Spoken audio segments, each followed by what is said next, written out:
The stars shimmered overhead like a spilled bag of diamonds as Ethan Keller adjusted the collar of his white tuxedo. He had never imagined his wedding would take place under twin moons on a planet called Xelara 9, surrounded by bioluminescent trees and strange floating orbs that pulsed with music. But then again, nothing about his life had been ordinary since he met Xelara. They'd met at an intergalactic tech conference, Ethan, a robotics engineer from Earth, and Xelara, a diplomat from Xelara 9 with amethyst eyes, translucent skin that glowed faintly, and a laugh that sounded like wind chimes. He'd fallen hard. Despite warnings from his friends and the political turbulence between Earth and Xelara, he proposed after 6 months. Now, standing beside her in front of an altar made from floating crystal shards, Ethan smiled as Xelara said the sacred vows in her native tongue. The moment she pressed her warm, glowing fingers to his chest, the bond was sealed. The crowd of alien dignitaries and human guests erupted in applause. A series of silken white petals rained down from the trees, sticking to Ethan's hair and shoulders. Xelara leaned in and whispered, "Now you are part of the cluster." Ethan blinked. "The what?" She only giggled and pulled him down the aisle toward their new home. The house turned out to be a floating pod nestled high in the canopy of the glowing forests. It was spherical, lined with soft, energy-imbued fabrics that adapted to temperature and mood. Everything inside shimmered and pulsed gently with life, like the pod itself was breathing. Ethan was still marveling at the view when Xelara wrapped her arms around him from behind. "We're finally alone," she purred. But just as he turned to kiss her, a door hissed open behind them. 3 women stepped into the room, identical to Xelara in every way. Same radiant skin, same eyes, same musical laugh. Ethan jumped back. "ZY, who are they?" Xerala's eyes twinkled with mischief. "My sisters. Luria, Minix, and Thessa. We share everything. Even our mate." His mouth opened, but no words came. "You never asked about our marriage customs," she said sweetly, tilting her head. "On Xelara, we marry by cluster. The bond isn't between just 2, it's with all female siblings. We are one heart, one soul." Luria moved closer, inspecting him like a curious animal. "He smells nice." Minix leaned in. "I like the shape of his jaw." Thessa said nothing, only nodded in approval. Ethan felt like the floor had fallen out from under him. I thought I was marrying you, Xelara." "You did," she said gently. "But also them." That night, they led him to the large, levitating bed in the center of the chamber. It pulsed with a soft blue glow, wide enough for 5. Ethan lay on his back, stiff as a board, as the sisters curled around him like cats. Xelara rested her head on his chest while Luria hugged his side. Minix stroked his hair, and Thessa curled at his feet. "I feel like a teddy bear," he muttered. "You'll adjust," Xelara whispered. The first few weeks were overwhelming. Each sister had a distinct personality. Xelara was affectionate and artistic.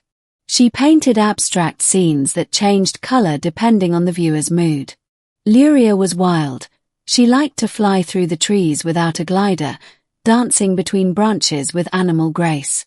She often dragged Ethan on wild hikes through Xelara's glowing forests, laughing as he struggled to keep up.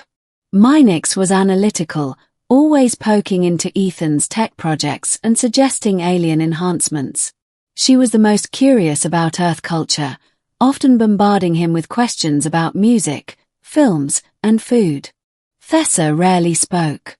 She communicated through gestures, always watching, always silent, but her presence was powerful.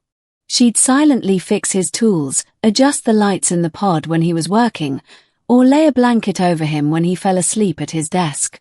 Ethan tried to talk to Xelara privately one morning while the others were out gathering fruit. "I need to understand something," he said.